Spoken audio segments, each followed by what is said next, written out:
ذمہ داری بنتی ہے. آج حالات عجیب ہے. آج ہمارے بچے مرتد ہو رہے ہیں. آج ہماری بچیاں مرتد ہو رہی ہیں. آج ہماری بیٹیاں غیروں کے ہاتھ میں چلی جا رہی ہیں. کیا یہ واقعہ نہیں ہے؟ اے میرے پلواہی کے مسلمانوں، ذمہ دار لوگ بیٹھے ہوئے، ہمارے حفیظ بھائی جیسے دانشوران یہاں پر بیٹھے ہوئے ہیں. کیا آپ کو نہیں پتا ہے؟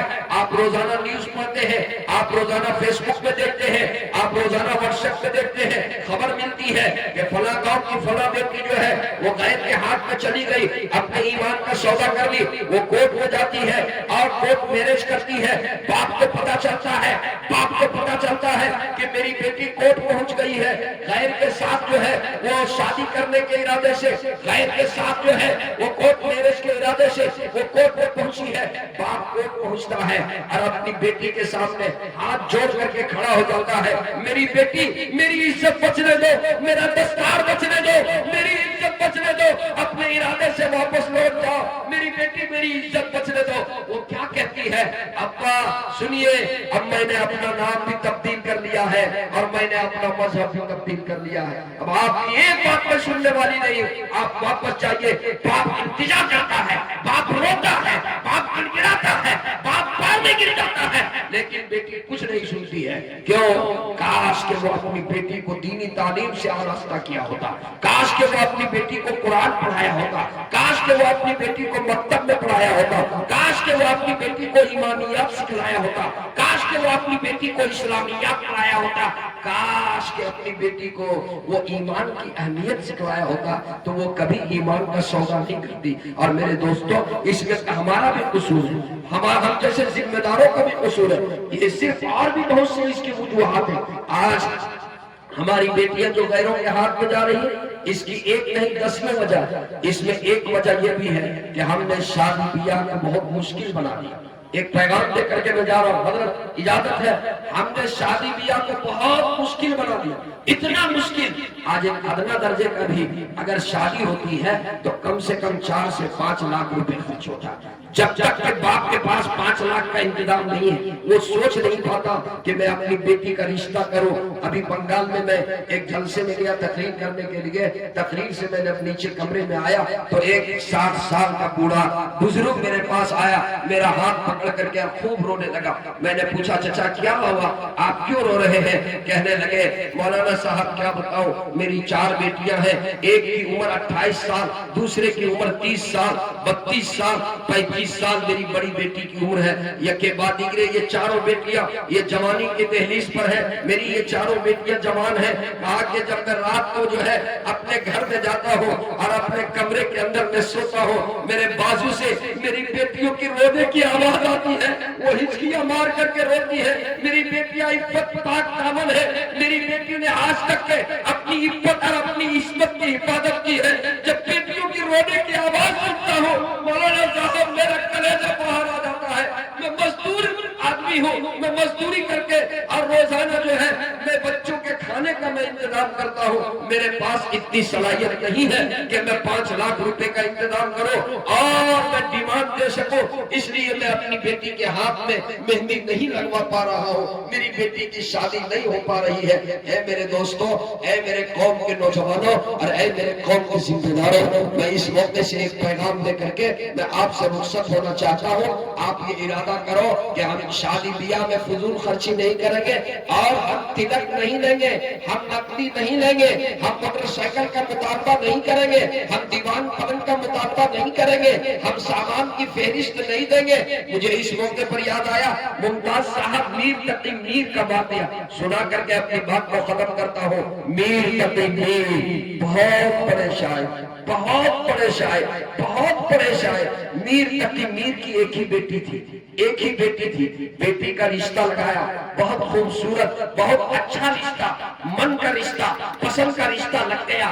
شادی کی تاریخ طے ہو گئی، بس اب شادی کو صرف 1 مہینہ باقی تھا کہ ادھر سے ایک لمبی لسٹ آئی کہ مجھے یہ سامان چاہیے، جہیز کا یہ سامان چاہیے۔ میر تقی میر اس لسٹ کو پڑھتا ہے، گھر میں اپنی بیوی سے مشورہ کرتا ہے، اب کیا کرو گے، اتنی لمبی لسٹ ہے، میرے پاس تو اس کی صلاحیت نہیں ہے، رشتہ بہت اچھا ہے۔ میاں بیوی بند کمرے میں مشورہ کر کے اور یہ طے کرتے ہیں کہ کوئی بات نہیں ہے، اب میں اپنے مکان کو بیچ دوں گا۔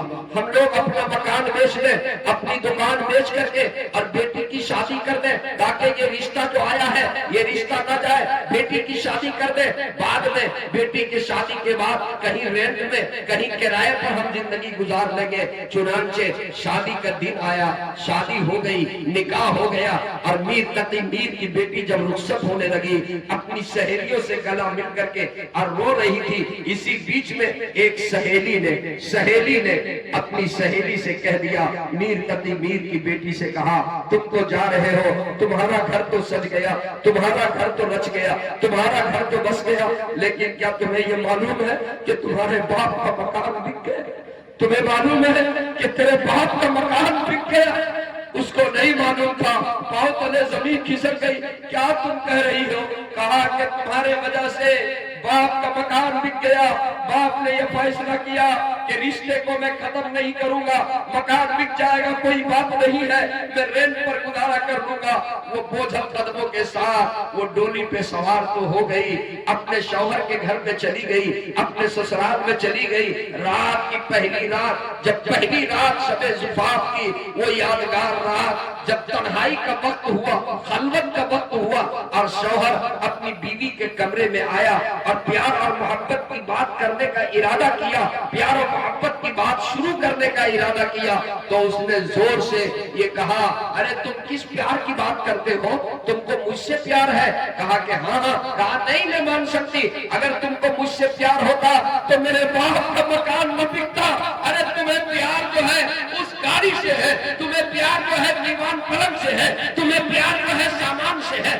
جاؤ تم اپنی ماں کے کمرے میں، وہ سامان رکھا ہوا ہے، تم اسے چومو، تم اس سے پیار کرو، اس سے تمہیں پیار ہے۔ اگر مجھ سے پیار ہوگا تو میرے باپ کا مکان نہ بکتا، میرے باپ کا مکان نہ بکتا۔ ان میر تقی میر کی بیٹی نے جب یہ کہا، اس کے شوہر نے کہا کہ ارے سنو، زندگی ابھی پوری باقی ہے، آج لڑائی اور جھگڑے کی رات نہیں ہے، آج ایسی باتیں نہ کرو، پھر کبھی اور اس پر بات کریں گے۔ کہا کہ نہیں، آج یہ بات ہوگی، تم نے میرے باپ کا مکان بچوا دیا اور تم پیار کی بات کرتی ہو۔ زور سے آہ لیتی ہے، زور سے چیخ مارتی ہے، میر تقی میر کی بیٹی زور سے چیخ مارتی ہے، اور اس کی روح قفس انسری سے پرواز کرتی ہے۔ پہلی رات ہے، اللہ کی پیاری ہو گئی، فجر کی نماز سے پہلے پورے شہر کے اندر چرچا ہو گیا۔ میر تقی میر فجر کی نماز پڑھنے کے لیے جا رہے تھے، فجر کی نماز پڑھ کر کے ابھی نکلے نہیں تھے کہ مخبر نے جا کر کے خبر دی، اور پورے گاؤں میں اور پورے شہر میں چرچا ہو گیا کہ میر تقی میر جس کی بیٹی کل رخصت ہوئی تھی، آج صبح رخصت ہوئی تھی، وہ میر تقی میر کی بیٹی جو ہے وہ انتقال ہو گئی، وہ اللہ کی پیاری ہو گئی۔ میر تقی میر کو جب خبر ملی تو بوجھل قدموں کے ساتھ جو ہے بیٹی کے سسرال کی طرف روانہ ہوا۔